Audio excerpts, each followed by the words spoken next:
Welcome back for another spicy video. Today I'm gonna be talking about Expedition, aka Solo Dungeon, in regards to how to run it efficiently, what to look out for, and what can you expect from it.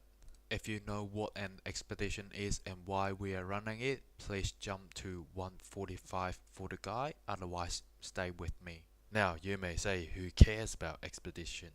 It's easy, pretty shit loot in general, not exactly good fame.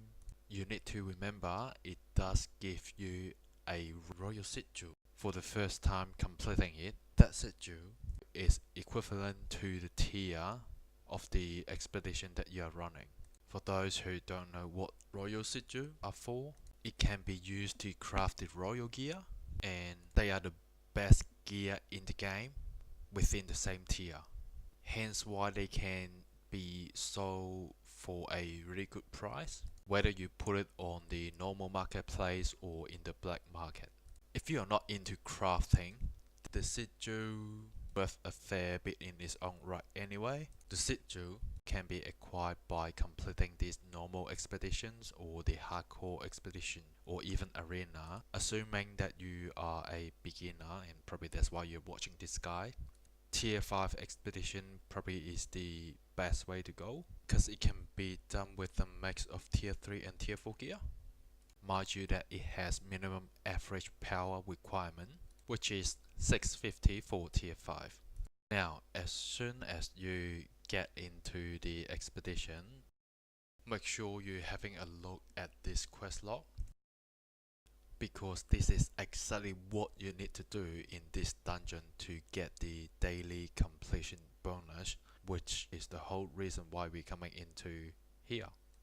What that also means is, as long as you kill enough, you can skip everything else. And that is exactly how you save time, because you don't have to do a full run, you don't have to clear everything in the dungeon. If you have been paying attention to my gameplay, you would have noticed that I have been skipping mobs, because I don't see the need to kill them.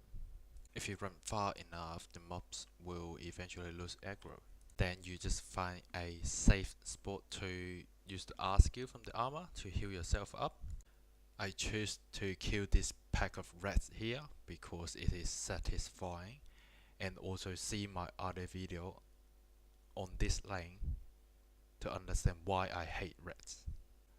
I shouldn't have killed this mage here because it's kind of waste of time, but because I have forgotten how many more mages are there at the back of the route, I don't want to waste time coming back, so instead of risking it, I just decided to kill him. I have already killed enough thief, that's why I'm gonna skip this one. And that was a plastic 5 blink. I was gonna kill this pack because I still need one more hermit. But then I saw the chest on the far right edge of the screen, hence I decided to move on, as I remember there are a couple of hermit and mages guarding that chest. Speaking of chests, every expedition, regardless of the tier, guarantee you at least one chest. Most of the time it just gives you silver, but it's an okay amount of silver, like roughly around 1k ish for this one, I believe. This is also why I love the greater nature stuff, because I can just keep going and then heal myself without stopping. Maybe my DPS was not the best, but I just suit my playstyle.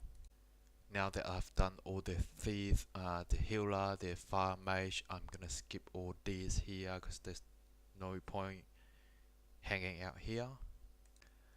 This mini boss here give you okay fame and silver as well, but given that I'm a healer build, it's gonna take me a while to kill him, and it's not needed for my goal, because my aim here is just to get this done as soon as possible and get the sigil. That's why I've decided to skip him. If your build got some decent DPS, probably just kill him as well. This poacher here, I've just decided to kill him by himself, because the area of effect for my AoE is pretty small and is hard to pull the ranged unit. I mean, it's not hard to pull, but it's just hard to group them up so that my AoE can hit them both at the same time. I guess you just need to know your build a little bit more, understand where the limits are. I've been playing this healer build for quite a while, so I know I can do this pretty comfortably. Now all those aggro are gone and I just need 2 more poacher, which is perfect for me.